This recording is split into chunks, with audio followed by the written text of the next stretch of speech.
This is my shout out and review for the Wicca series. Now, in researching this book for this review, I found out that the Wicca series name isn't how it's known all over the world. And bear with me because I may butcher some of these. So it's also known as Sweep in the US. It's also known as Maggie Blanche. It's Sorcery, Das Buch der Schatten, and Dark Magic.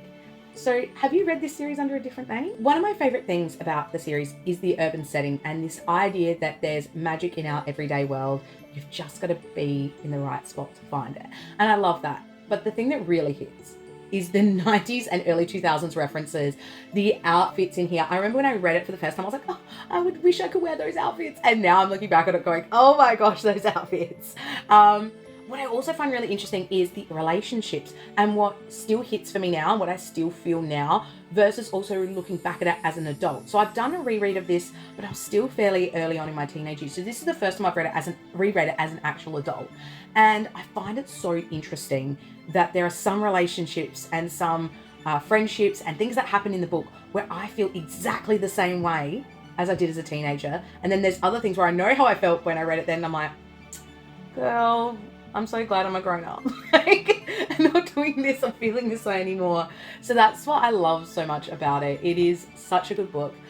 Why is it so good? Let me tell you what it's about. This series follows teenage girl Morgan Rowlands, who discovers she's descended from a long line of witches and possesses powerful magic. It explores Wicca, a love triangle, and a hidden magical world hidden just beneath the surface of everyday life.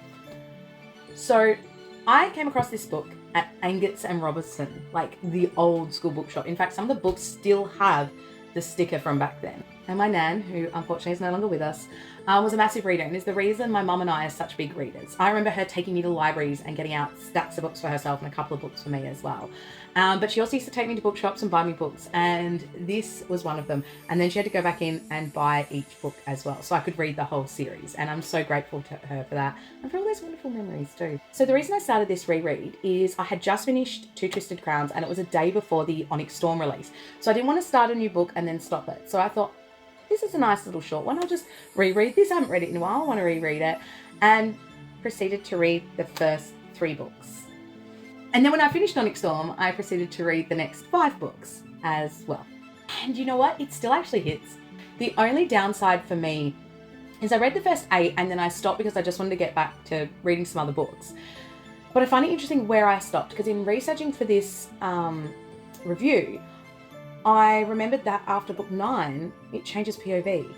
And I find it interesting that I naturally just stopped there because I remember when I read it the first time, that was one of the things I didn't really enjoy about it. And I also found that after kind of books 6 and 7, the magic starts to get that little bit more fantastical, which is fine, but because of the world we were in, it just felt that little bit unbelievable for me. So they're the only downsides. But have you reread series that you loved as a teenager and they still hit today? This is one of them for me. Check it out. It's so good. Let me know in the comments what your teenage ride or die series were.